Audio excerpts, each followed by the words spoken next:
Hi friends, అందరికీ నమస్కారం. నా ఛానల్కి మరోసారి వెల్కమ్. ఈరోజు మనం చాలా ఈజీగా ఇంట్లో ఉన్న పదార్థాలతోనే టమాటా మిర్చి పచ్చడి చేసుకుందాం. ఇది వేడి వేడి అన్నంలో కొంచెం నెయ్యి వేసుకొని తింటే ఆ టేస్టే వేరండి. అయితే నేను ముందుగా టమాటాలు అవి నేను వేయించే క్లిప్పింగ్ అయితే పెట్టలేదు, యాజ్ యూజువల్గా అందరికీ తెలుసని. ఇది రోటి పచ్చడి చేస్తున్నాను అనమాట. ముందుగా టమాటాలు పచ్చిమిర్చి శుభ్రంగా కడిగి ఆయిల్లో వేయించుకున్నానండి.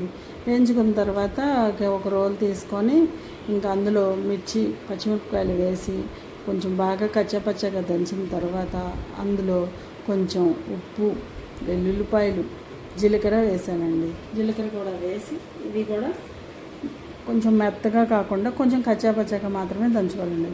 ఎందుకంటే ఇవి రోట్లో వేసినప్పుడు అలా కచ్చాపచ్చగా ఉంటేనే ఆ పచ్చడి టేస్ట్ వస్తుంది అనమాట. నేను ఎప్పుడే టమాటా పచ్చడి చేసినా కూడా ఇలాగే చేస్తాను. అయితే ఇవి బాగా నలిగిన తర్వాత టమాటా ముక్కలు కూడా వేసుకోవాలండి. టమాటా ముక్కలు కూడా వేసి అవి కూడా అంతేనండి.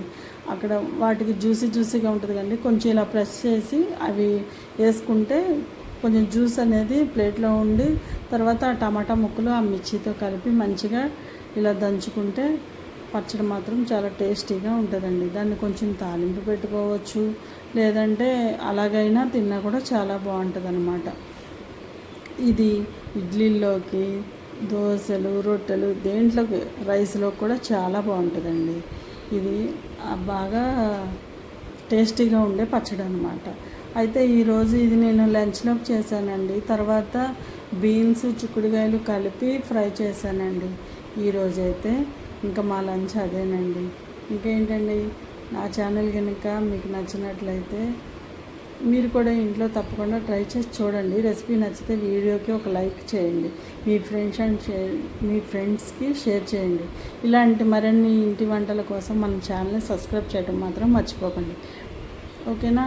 మళ్ళీ ఇంకొక మంచి రెసిపీతో కలుద్దాం. అప్పటి వరకు బాయ్ బాయ్.